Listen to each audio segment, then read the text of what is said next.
And then, I mean, it's your turn, and then you could intro it with, our topic if you want, or we could just keep going. Um, we've been talking, Eric and I have been talking about uh, power and genuine humility, genuine security, which is the wish to totally relinquish power or having no need for power. So I didn't set a thing. Wait a minute, I'm still on your timer. It doesn't matter. It's 5 more minutes. Several things came to mind as you were speaking. One is His Holiness the Dalai Lama. In 2008, he relinquished his position of authority and said, and he has been promoting democracy. Similarly, the king of Bhutan, the people of Bhutan didn't want to vote. They really loved their king. And he really made everyone vote. Like, now you have to vote.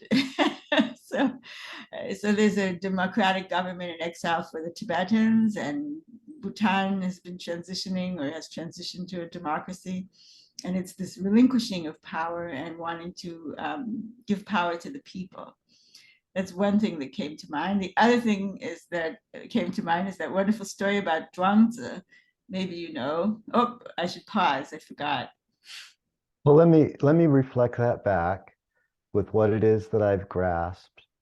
And I think what I'm grasping is that we are talking about power and what it represents and what it doesn't represent.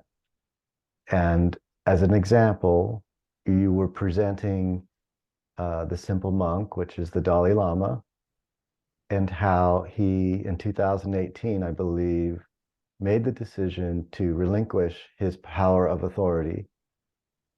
Similarly, there was a king that also relinquished that power and converted into a more democratic approach of voting, which was never happening before. And I forgot the name of the king's name, but again, it's what this is the topic, and maybe you can refresh the parts I missed. Yeah, so the Dalai Lama relinquished that power in 2008, if I recall. Oh, And and the country where the king transformed um, the country to a democracy is Bhutan, Bhutan, Bhutan, nestled in the Himalayas. and so I stand corrected. The Dalai Lama relinquished his authority 2008, 10 years before I stated, and it was. And then Bhutan, Butan, I believe, where the king there transformed the country into a democracy, which included voting, and everyone gets to vote. Yeah, Bhutan. I'll, uh, I'll share a video about Bhutan, one or two videos about Bhutan. Bhutan is the Bhutanese invented gross national happiness.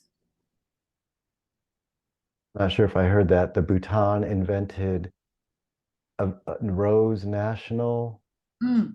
Gross national happiness, GNH, as an alternate to gross domestic product. Bhutan exports gross national happiness. Gross national happiness. And again, that's the another perspective that is very different than the current trend of gross national product, GPN, which is pretty much all countries seem to be subscribing to that. Yeah, so Bhutan really put happiness on the global map. So in that respect, Bhutan put happiness on the global map. Yeah, there's now a happiness index. So in that respect, it sounds as if they have initiated this happiness index, which did not previously exist. Yeah, the index isn't Bhutanese. I don't know who did the index, but it's the Global Happiness Index. You can find it online. Okay, so they may not have been the inventor of it, but because of what they did in their country, it sort of enlisted this idea to the degree in which now there is actually something to measure that is distinctly different than gross national product. Now there are two forms of measurement because of this transformation in Bhutan. Yeah, and I was going to share the story of Chuang Tzu, but my 5 minutes are up. So you want to hear Chuang Tzu, or can we switch? Let's switch. Yeah, go ahead. You've got 15 on the timer.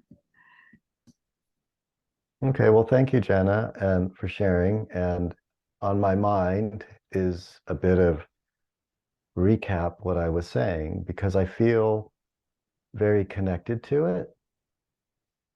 And I feel like I don't want to stop saying it, which is I have no power, I have no authority, and I have very little knowledge. And that to me is an aspect of profound awareness. And if a person has power and claims things like, you know, profound awareness, it just doesn't make sense because it's not equitable.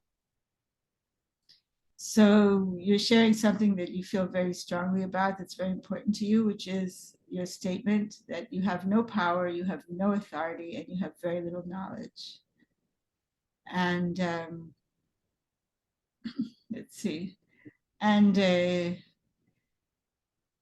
anyone with awareness claiming that they have this awareness, it just doesn't follow. Yeah, it just, again, it just seems like if I'm aware that I am connected to everyone and everything, a person, a plant, a butterfly, a rock, a river, a stream, the ocean, if I'm connected, why would I want to exhibit any power over it?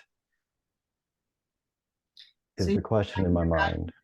true equitable relationship, true non-differentiated relationship with everything around us, with all the beings and all the nature and everything around us, that if anyone had this true awareness of the connection and to everything around, why would anyone want to then, you know, want power over any other thing or being? Yeah, very well said about that distinction. And I would like to share an example that has really touched me. And the example is a gnat. I don't know how to spell it, but it's like a little tiny fly. It's so tiny you could hardly see it, and a lot of people don't like it. And there's this gnat that has been in my office during my Zoom meetings, during my writing, during my reflection. And I have become, I've begun gain this feeling of friendship and kinship. And it was in a meeting yesterday and I saw it and I almost wanted to cry because I'm so grateful that I didn't smash this little buggy because I move a lot on my keyboard and I could have smashed it and it's still alive and I'm so grateful, but it is missing one of its little antennae. So you're sharing that there's this little teeny tiny gnat in the room and it's with you with everything that you're doing, you're writing and moving around. And when you see it, you've started to feel this kinship or relationship or closeness with this other being and concern for it and concern that you might harm it. And when you're typing and you see that little gnat, you're happy because you haven't, it's all right, it's intact and it's there. And even though it's a little bit damaged, you notice that it's missing one antenna.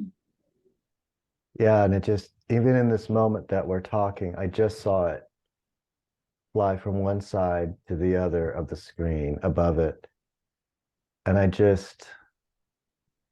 I know there's a spirit in there. And I would pick up my magnifying glass and I would look at it closer and I could just see it. It reminds me of a little pet I used to have, and eyes looked at me just like that little pet looked at me, that innocence and that empathy. So earlier you shared that, why would you want to smash such a being? And now you're saying that actually, as we're speaking, this little being, this little tiny gnat moved across the screen, and it reminds you of a pet that you knew and loved. And the way this gnat looks at you, it looks at you like that pet, with this innocence and this trust, perhaps. You said another word. Oh, thanks, Al. It was empathy. It's this feeling of empathy that it could just be me, but it really feels like it's coming from this creature, regardless of its size. The feeling of empathy that I feel with it is as big as any other human could share with me.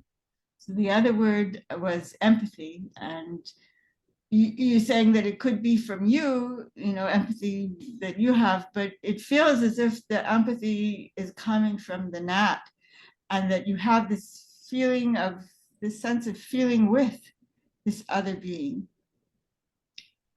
Yes, and I really don't think anyone would disagree when they say that their pet is loving them or feeling empathy as that pet snuggles in their lap or as they feed it. I think everybody would say, oh, it's just me imposing my rose-colored glasses onto that pet. I think that's silly. When that pet wags its tail and licks your face or purrs or whatever it is that it does, or wraps its whatever around your arm tightly, there is a bond that goes beyond just a behavioral interaction.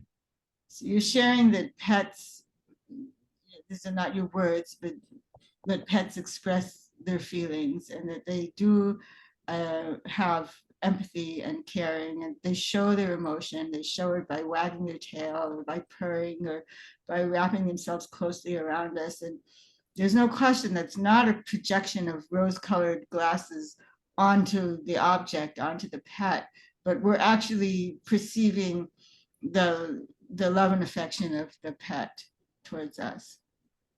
That's wonderfully stated. I feel fully heard. I pass the ball to your court. Okay, let's see. Um, so I was going to share about Chuang Tzu. Chuang Tzu was the great Taoist sage. There's Lao Tzu and Chuang Tzu. And Chuang Tzu was uh, kind of with his feet in the mud in a stream. He was sitting by a stream, and the emperor sent his emissaries to go fetch Zhuangzi to invite him to be his advisor in the palace and to sit next to him in the palace. I'll pause there. I believe the name is Kwanzaa. It's written in English Chuang like Lao Tzu, but Okay, pronounced in Chinese Zhuangzi. But Kwanzaa and Lao Tzu. These are two different people, but Kwanzaa was at having his feet in the mud, it sounds like, and it was at that moment the emissaries, I guess, of some sort of a king were asking his request to be an advisor instead. to the emperor, and he pointed to the turtle in the water, and the turtle was dragging his tail through the mud in the stream, and he said, "I would rather be a living, a living Zhuangzi, like this turtle in the mud, happily moving around in the mud here in the stream, rather than being a dried up turtle shell next to the emperor. So thank you, but no thank you." Oh, so it sounds like Tuanza had a response pretty immediately to the request of being, this advisor to the emperor by pointing out a turtle that was nearby, having its tail wagging amongst the mud in the stream and moving about in a very natural and connected manner or way, and showed the adversary advisors, I guess, of some sort, that this is where I want to be. Because if I were to be an advisor with the emperor, then I wouldn't really be a turtle. I would be a turtle shell and sounding like nothing more. And Yeah. so the result was no, you will have to tell the emperor I decline. Yeah. So that's in relation to, power, the and instead of or in addition to the word security versus insecurity, I would like to offer the Tibetan Buddhist term, which is maturity versus immaturity. So a mature mind or awareness, one, I'll pause there.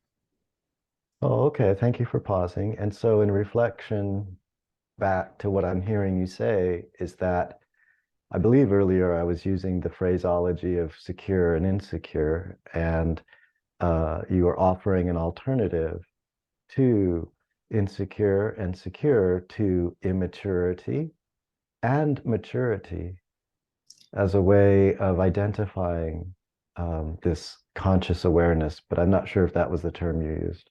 Yeah. So a mature um, being or a mature mind is a trained mind, one that has one that is free of well, I guess that is, to use something maybe closer to the way you're thinking, that is free of judgment and projection and, and a non-conceptual, non-dualistic mind, if that's not too much. Yeah, okay. So let me see if I'm grasping. You're describing a little with a little more detail what a mature mind is in contrast to an immature mind. And so a mature mind is free of these dualistic constructs, I think is the example you gave. There may be more, but that's what I was grasping. Yeah, a trained mind. So a mature mind is a trained mind, and that is how it arrives. It goes beyond this conceptuals of dualism. Yeah, and projection and judgment and wish to harm. And I did not mention that, but you did, which I appreciate you restating. It's not just a mature mind that goes beyond dualism, but it also goes beyond judgments, criticisms, harm, all sorts of sort of uh, power ratio shifting.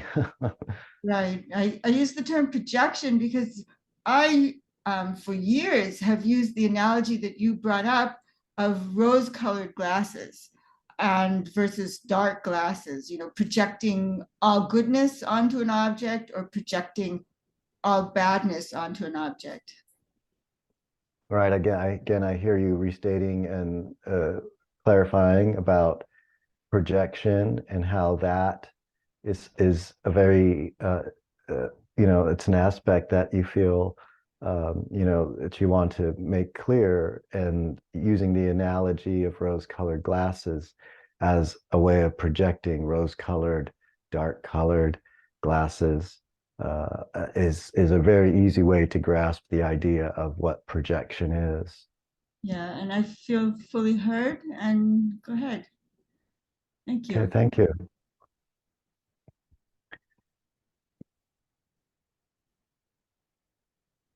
And so I want to reflect a little bit about what I said earlier because it really touched me with the idea that you had expressed that you were looking into gaslighting.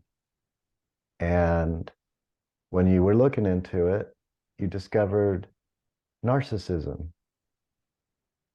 And I've always had sort of a foggy indication because I've been on the receiving end, but you made it very clear that it's really just about a person who delights in the harm of another, and that in my estimation, that looks very immature. It could be uh, insecure innocence, immature innocence, but regardless, um, it is very distinct from, say, a mature mind or a mind that is aware that somebody would harm another person in order to feel that momentariness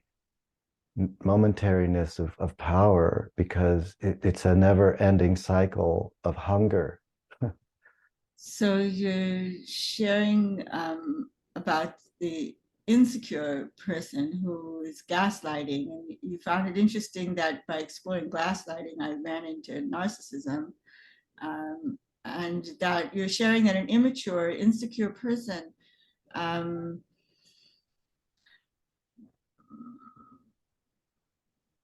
what else? Yeah, I was just saying that an immature or insecure person, even if it's innocent, is just going to have this unending hunger for harming to get a reaction in order to experience that delight. And you also mentioned that you've been on the receiving end of this, and that an insecure, immature person will do this gaslighting to get some kind of reaction in order to have some just momentary experience of power and maybe relief from their insecure uh, or unhappy experience. Yeah, I think immaturity, I don't think anyone will ever find happiness in immaturity. And I think it's scary for a person to mature. And a lot of people are so scared of maturing that they just default into, well, I'll just stay immature and have the appearance of power because that's acceptable in our society and they can get away with it. But folks like me see it through and through. So you're sharing about immaturity that it's very difficult to get out of that immature state, that it's maybe threatening or challenging, and so people don't even attempt. They just resort to this power thing, and and for people like you, that's inconceivable, that wanting to harm another, and these other people will just be happy with obtaining power and over and harming others. Yeah, or so it seems. And um, I guess it's just and I still have blind spots. I still have moments where I need to mature, and maturing is unending. Awareness, conscious awareness is unending. And so, in my own understanding, I can see a level of it because I'm beginning to see how society promotes duality, promotes insecurity, promotes staying immature, like Peter Pan, stay immature, and you can rule the world, but then you are never going to know what maturity is like. And so I'm in it too. Yeah. So you're sharing that you yourself also still have blind spots and are still like a work in progress, and still learning or developing or evolving. But do you think that our society really promotes duality, promotes judgment, promotes um, like Peter Pan, promotes immaturity and doesn't support or encourage um, the transformation of our awareness, of our consciousness into mature, caring beings? Yeah, and I think my blind spot is not seeing how this promotion of immaturity may actually lead towards a society that begins to open an interest, right? Because it's so painful. It's going to begin to open an interest to this new version of gross happiness, whatever you said earlier. So you're sharing something almost flipped a little bit. You're saying that the experience of insecurity and immaturity is so painful that this will actually encourage society to open, blossom, be receptive to maturation. Yeah. Pain can be a motivator. Trauma can be a motivator to healing and to seeing that there is something more than pain. I missed a word. Pain can be a motivator, and what else can be a Uh, motivator? Trauma can be a motivator uh, to look for something more than that, which is healing. And trauma can also be a strong motivator, pain and trauma towards healing. So this kind of sad condition of humanity is actually, it's salvation in a way. Oh, that's so beautifully said. I'm going to stop there. Thank you. I feel fully heard in this moment. Do you want to stop altogether, or you want to keep going? I'm going to stop and pass the ping pong to you. Oh, wait, we were at the time limit. Well, Okay, we started a little bit. It's not quite an hour, but it's just up to you if you'd like to go on a little. I've got more time. I could pass it to you. We could go back and forth a few and then maybe do a wrap up. It's up to you. I have more time. All right, I'm okay. Mm, I'm ready to listen if you'd like to share.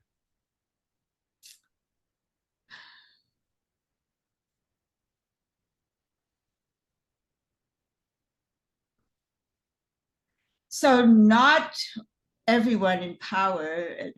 I mean, I've been walking the halls of power for the last couple of years, or even longer if you count the halls of power in other countries. I've been walking the halls of power in the context of promoting peace building and human rights. And so you're beginning to state here that in this context that we're talking about power, uh, your experience is years, maybe just a few years, but maybe longer. You've been walking the halls of power, not just in this country, but in other countries. Yeah, and so to say insecure and immature at one end of the spectrum, narcissism or extreme self-centered attitude at the one end, and altruistic, profound, caring, compassionate at the empathic at the other end is a little bit misleading. Okay, so to suggest that altruism is always on one end, uh, caring, empathy, etc., and narcissism, gaslighting is on another end, it can be misleading. Yeah, not because these are not two ends, but because there's a broad spectrum of individuals, like the opening of a lotus bud. Uh, there's a broad spectrum of individuals at different levels and stages of maturation. Okay, so again, we're not talking about dualism. We're talking about a spectrum, a broad spectrum, like a lotus that opens up. It's covering a broad spectrum as it opens and unfolds. And so so I guess it's on a one end, we've got something. On another end, we've got something that resembles a distinct difference from that one end. Yeah, just like the slow opening of a flower bud, we mature in very gradually. We don't mature all at once. We just mature very, very, very gradually, slowly. We open like a flower bud. It takes time, it takes nurturing, it takes patience. It's not going to happen all at once.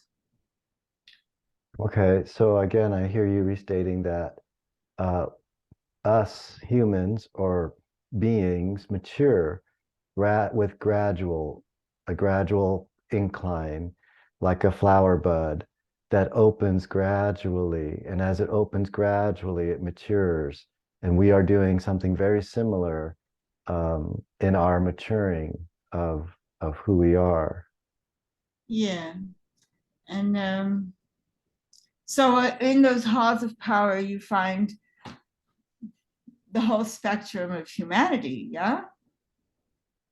So it's also to connect with what you said earlier about the halls of power, and that whole spectrum is within those halls of power.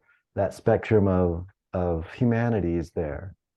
Right. So you can find people who are extremely insecure, who sought power over others, for totally self-centered reasons.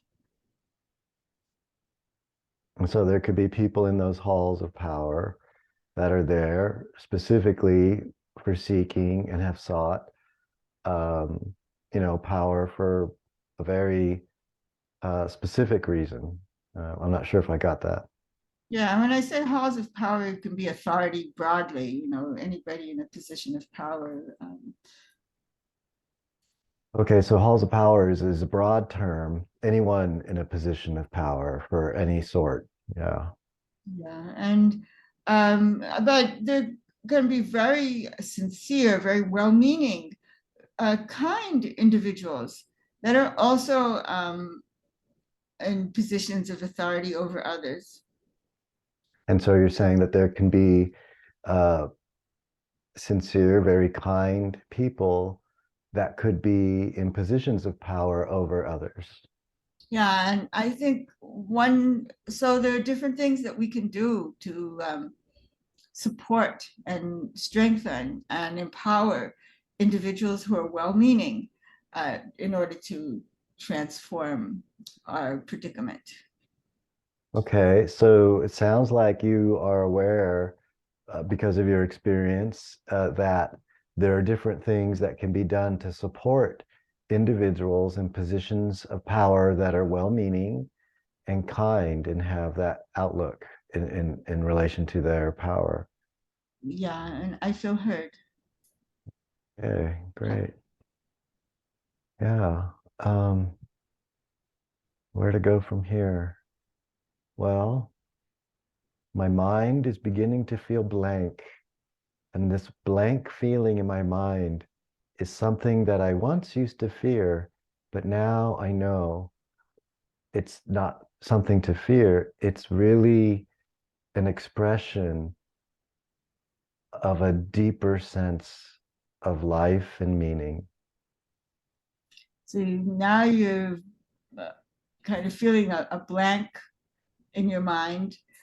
And in the past, you used to fear this, but now you don't fear it. You just allow it as an indication of a deeper expression of your awareness.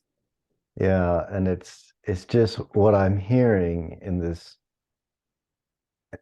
empathy circle dialogue is, or buddy call, whatever you want to call it, is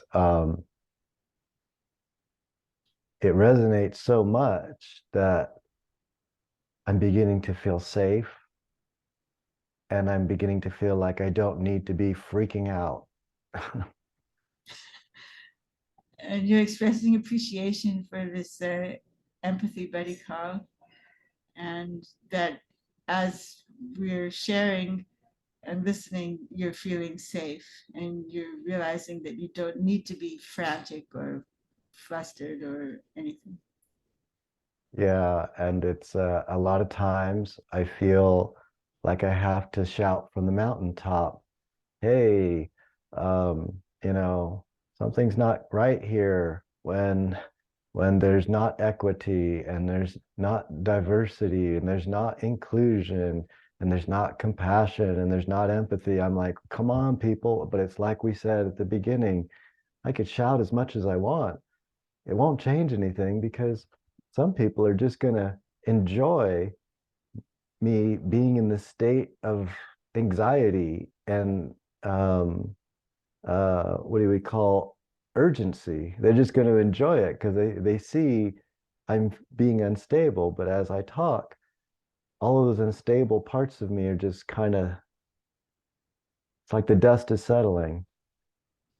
So you're describing your usual experience and how now it's different. And you're sharing that usually you just feel like you want to shout from the mountaintop, that you want to be heard, that what we're doing in society is not okay. The lack of equity, the lack of diversity, the lack of inclusion, the lack of, genuine caring for each other.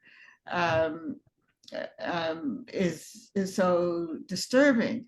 But right now, you're realizing that by doing that, you're you're, you're just kind of supporting the harmful behavior, and so you realize that now you just all the dust is kind of settling, and you don't feel that urgency or that need to shout it.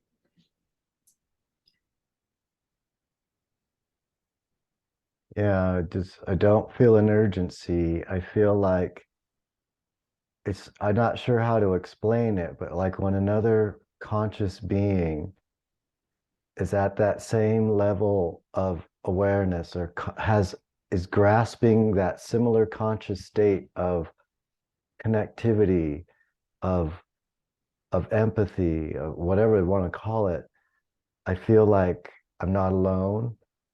And I feel like it also radiates throughout the universe and no one can stop it, not even a narcissist.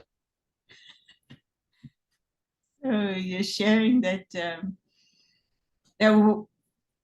in this experience of being heard, of not being alone, of having another person there who shares the same understanding or level or of awareness, of consciousness, that not only do you not have the need to shout, but you actually feel that it's this connection and this sense that it's radiating out, that this connection and this understanding and awareness is radiating out into the whole universe.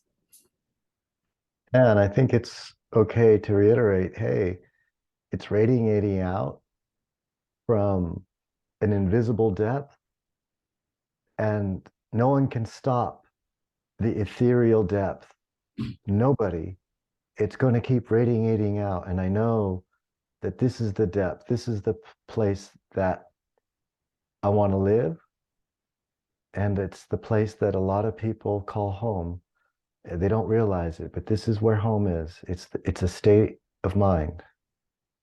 So I missed the unstoppable part. Thank you for sharing again. So you're realizing that this radiance, this radiating out to the whole universe is unstoppable. And it comes from this ethereal depth that no one can stop, that it cannot be obstructed. And there was another part. Help me out. There might be another part, but I forgot it because I think I'm starting to feel more than I'm thinking. And I want to be in the feeling. And the feeling, the empathetic feeling, the compassionate feeling, the love is so great that it's okay that there's no words. But I think this feeling is where people really want to be, including myself. Sharing this wonderful feeling that you're feeling, and that even if you said more, you don't need it, that you're just happy to remain in the feeling and feeling what you're feeling and without words. And you think that this is really where people want to be, including yourself. I feel fully heard. Thank you, Janna. Mm, very welcome. Would you like to end there or stop the recording? We can keep the recording going, and then if you want to do final notes or you want to reflect back, and I'm okay for another half an hour-ish, we'll see where we go. And if not, we'll wrap it up if that's what it feels like. I don't know.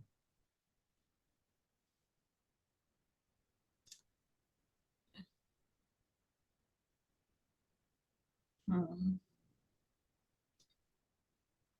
Well, this is very lovely, and I appreciate your gratitude, and I appreciate your sharing. And I'll pause there.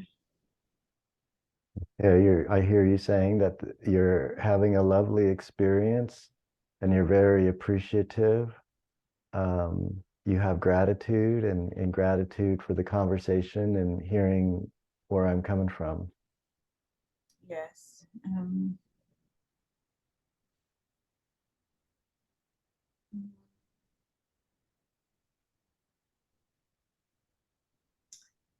Um, yeah, so I'll just kind of wish the whole universe and all the hearts to slowly open. Um, a Tibetan Buddhist analogy for the heart is a piece of ice, a block of ice that gradually melts. Okay, and it sounds like you're talking about the heart and you're thinking about an analogy, a Tibetan analogy, a Buddhist analogy of a block of ice. That's what I caught. Yeah, and that block of ice can gradually melt. Okay, so this block of ice you're referring to can gradually melt. Yeah, I gave another analogy earlier of the gradual opening of the flower bud. Another analogy Okay. is Oh, sorry. Go ahead. this block of ice that can slowly melt as our heart warms. And so you're restating earlier the analogy of the flower bud as it opens up. It's like a maturity and a maturing, and then the block of ice, which is will always be slowly melting. But in this analogy, it's slowly melting because of the heart. The heart consciousness is melting the ice away. Yeah. So I just want to wish that for everyone, for all the beings, for all human beings, and for all beings, all people in leadership, all people in positions of authority, that they be moved and inspired to give freely, a little freedom, and a little more rights. And so, with that analogy, you are sending out this energy, this, I'm not sure what to call it, but this desire for those folks, everybody, every being, including people in positions of authority, that they can find this place in themselves, this melting place where the heart begins to melt the ice into a maturing transformation. Thank you. I feel fully heard. Great, thank you. You're passing the buck back to me, huh? Uh,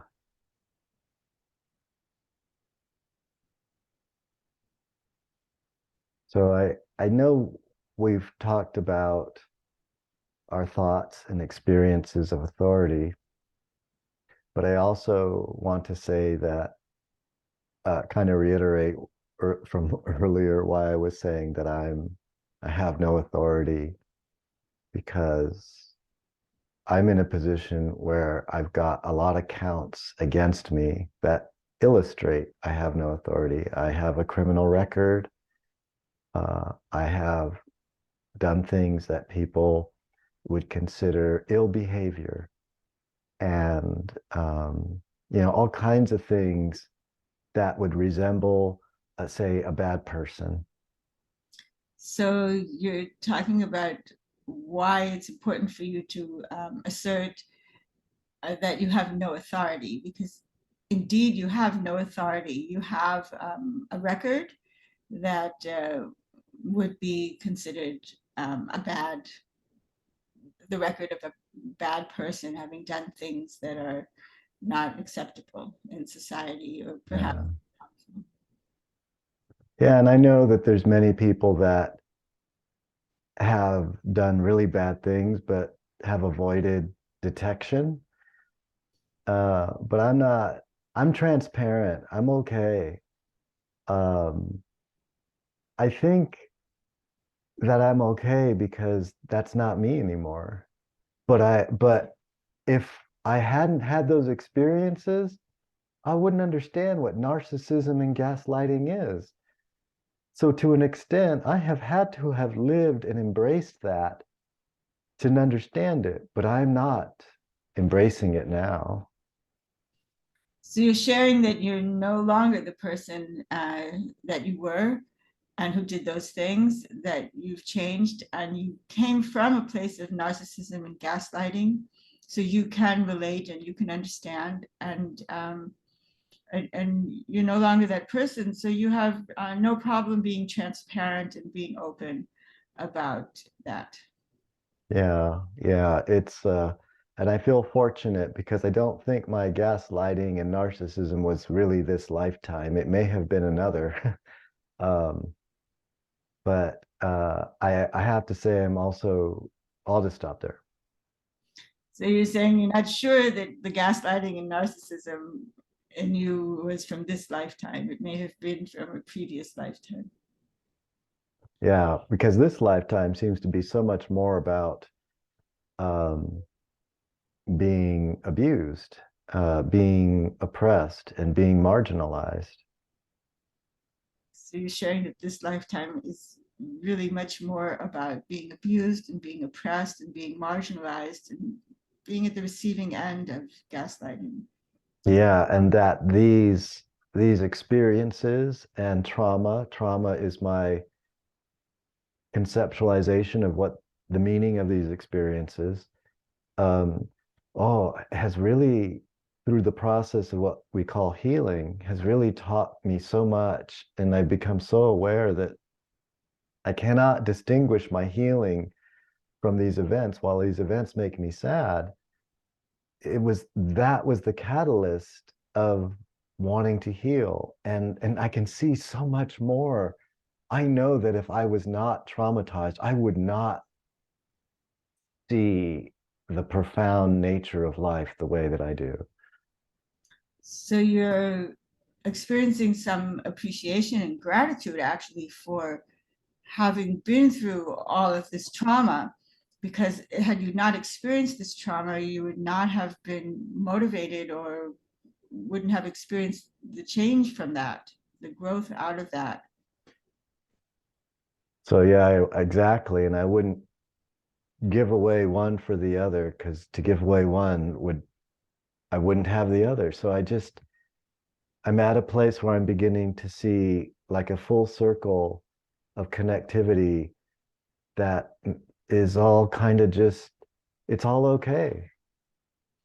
And you're totally accepting of the traumatic experiences that you have. You wouldn't trade them in for, you know, anything else, because it's the trauma that is also the gift of trauma. So you see this totally as like a beautiful um, circle of connectivity, that you can't have one without the other, the awareness without the trauma. And and I'm recalling in this moment, and I feel I'm going to end short soon. I'm recalling we all know heaven. We all live in heaven. And you recalling, we all live in heaven. And we all know what the heaven is like. And what I mean by heaven is this euphoric experience. So what you mean by heaven is a blissful, euphoric experience. And that with the pain and the trauma that I've experienced, I can know heaven in a very profound way. And through the pain and the trauma that you've experienced, you can know heaven, or the blissful and the euphoric, in a very, very profound way. Yeah. And so, again, I don't see it as a duality. I just see it as it just was my path. It was my path, and I'm beginning to embrace it because I can see the value. And you're not something judging or separating them in any way, but you're embracing um, this non-dualistic view of your experience because it was just your path. And Yeah, exactly. It's just my spiritual path. yeah, just your spiritual path. And it has no end and it has no beginning. That has no end and has no beginning.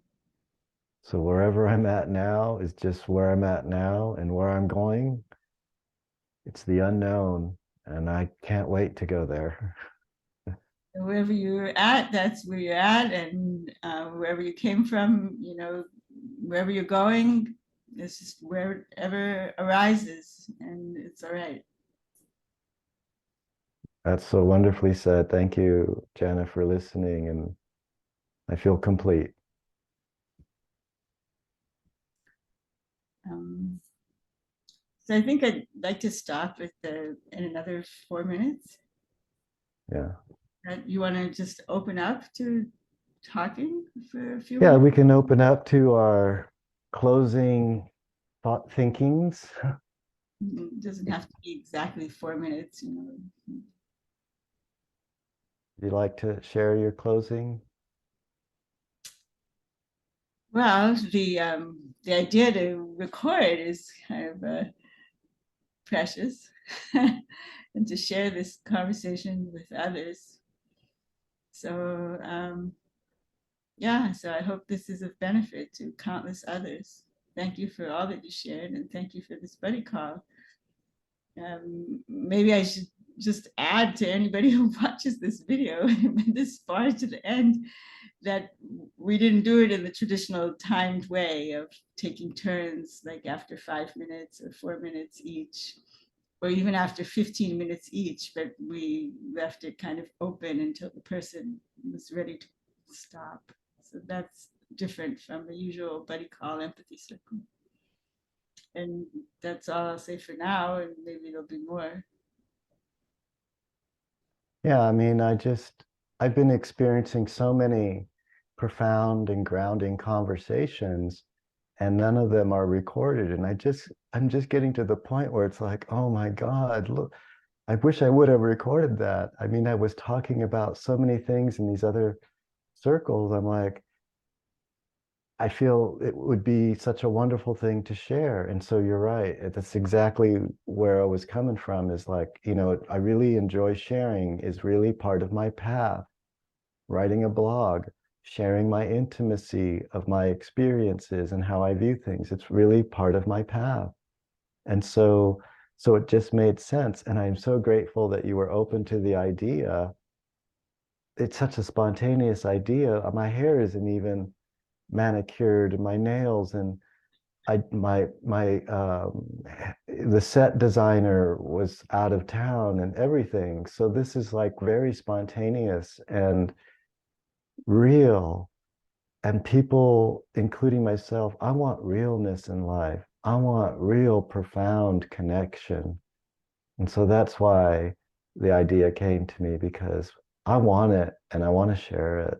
And so I am very grateful for what you've shared and for the amount that I'm grasping. So thank you, Janna. Thank you, Eric. I'll just share an anecdote. It reminds me of when we were in DC on Capitol Hill lobbying last week. And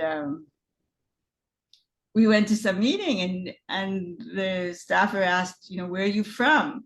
And we were from all over, right? New York, Florida, California, Illinois, New Jersey, let's see, um, all over the map. No, there wasn't Texas with us. Yeah, but online, in the hybrid calls, there were other places. so he said, "Oh, you're like all good friends. You all really know each other. It's like you're all like he was sarcastic, like how could you people be friends?" But the Zoom community, we can be friends.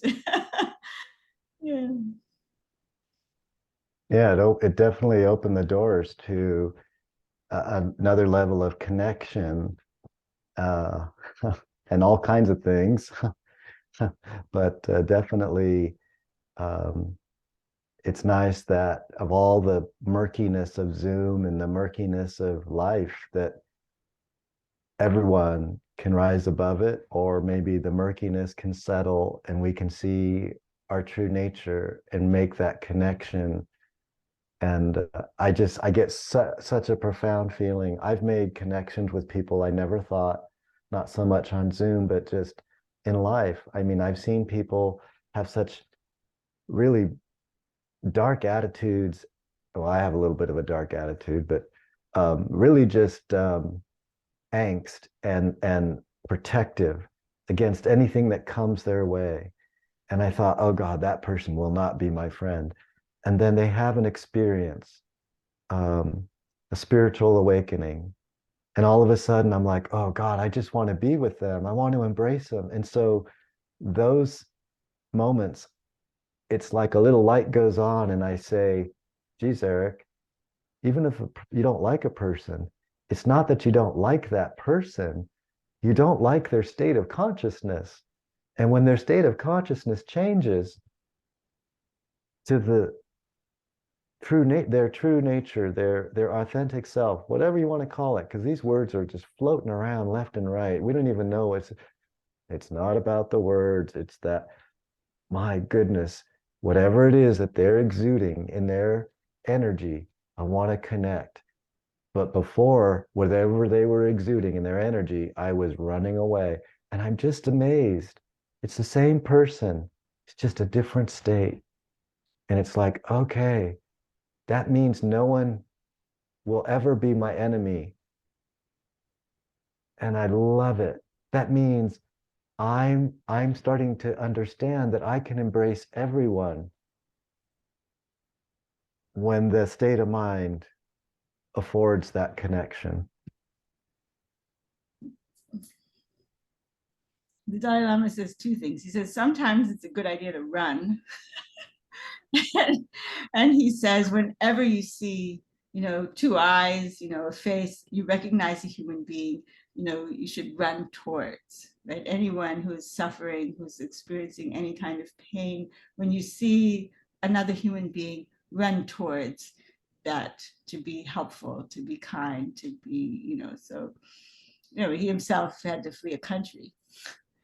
So. Yeah, I'm looking forward to the time when I can run towards and be playful enough that all I want to do is just stick out my tongue and let someone lick it. Mm-hmm. It didn't actually look into it. It's just playful.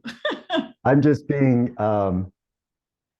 silly in my because in my just a side note, my ancient ancestors used to, when they disagreed and they felt anger or resentment or protectiveness, they used to fight with these wooden swords.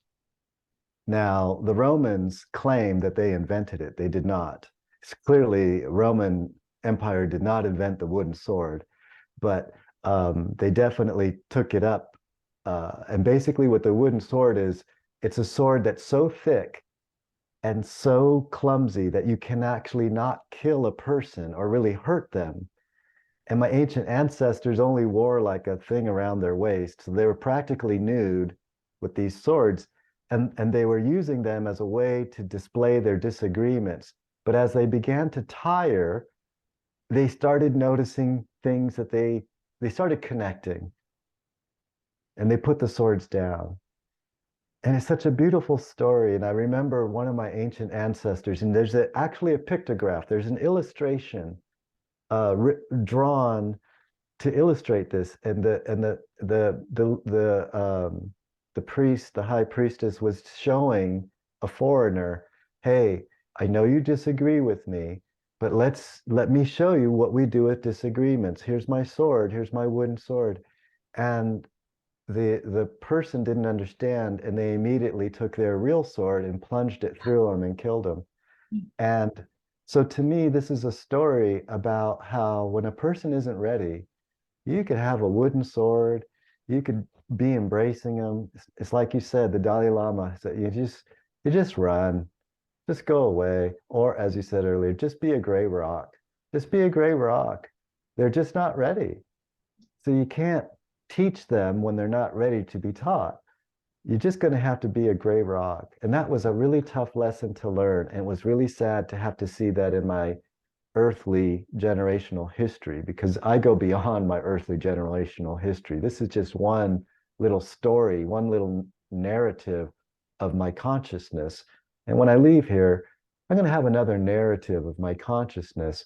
But this body represents genetic history, and I want to honor it as much as I can. That's why I share this story, because this body isn't me, but I'm going to honor it as if it is, and I'm going to honor what it represents. And somehow nature gave me my consciousness the gift to become a human.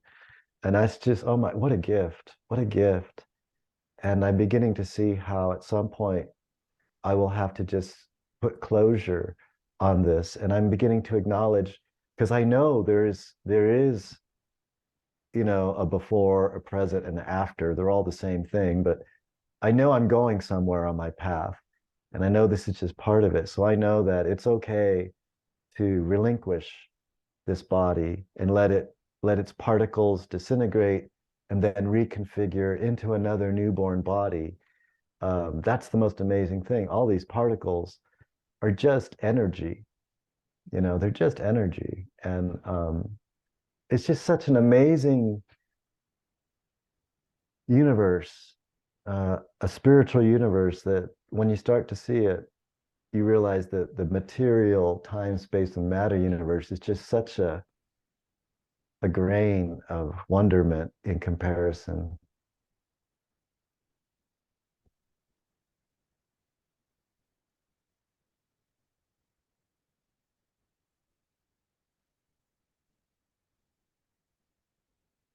Thank you for letting me go over 7 minutes.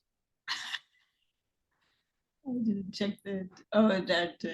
Yeah, no problem. I should go. There's someone waiting who wants my attention, so I'm gonna. Okay, well, thank you so much.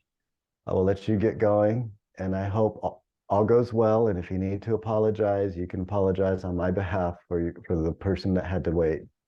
Thank you. It's okay. The wait. Sorry. So we'll dedicate. It's not a traditional part of a buddy call, but it is a tradition. So yeah, may we quickly mature and open like flower buds. May the block of ice in our heart completely melt. May we be warmed to each other's hearts for the benefit of all the countless beings as quickly as possible. Oh. Okay, I'm gonna end the recording. Let's see what happens here. More? Here, stop recording.